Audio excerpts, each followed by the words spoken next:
Samtang nakakuha na og CCTV footage ang mga investigador sa Mabolo Police Station sa pagkahulog sa 4 anyos nga batang lalaki gikan sa 27th floor sa usa ka condominium diha sa may LaGuardia Extension sa Barangay Lahog, Dakbayan sa Subo. Samtang mi-issue na og notice of violation ang Office of the Building Official kung obo sa building diin nahulog ang bata. Sa natong detalye, pinaagi nining report. Isip respeto sa pamilya, di na ipakita ang CCTV footage sa pagkahulog sa 4 anyos nga batang lalaki gikan sa 27th floor nga mitugpa ngadto sa canopy sa 3rd floor sa condominium. Suma ni Police Major Romeo Kaakoy ang hipi sa Mabolo Police Station nga nakuha nila ang kopya sa CCTV gikan sa management sa condominium din makita ang aktwal nga pagkahulog sa bata. Apan wa na makuha pa ang paggawa sa bata gikan sa bintana sa unit nga gipuy-an uban ang inahan ini. Natay CCTV nga nakuha niya, nakita siya yung pagkatagak yun.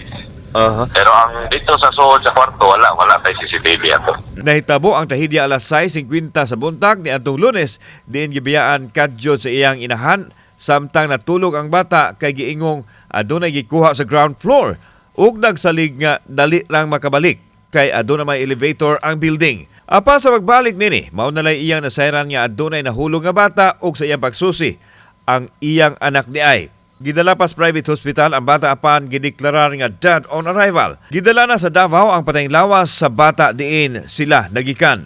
Gitanaw pas kapulisan ang posibilidad kung adunay tulubagon ang ginikanan sa bata. Amo ko lang tanawon sa kung sa nabay obligasyon ng lahat.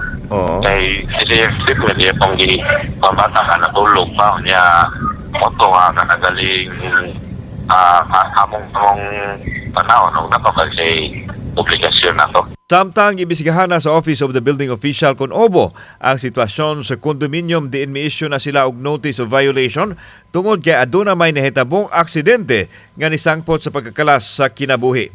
Gipasumiter na usab nila og incident report ang management sa condominium. Sa naay mahitabo, mag-issue na yung tawag kuan kanang notice of violation kay na may nahitabo nga kuan. I think naabat ang ilang railings, imbis nga vertical, horizontal, kanabitang masakaan. Una nang may pagawas og official statement ang condominium nga nasubo sila sa nahitabo og may pasalig nga moabag sa pamilya.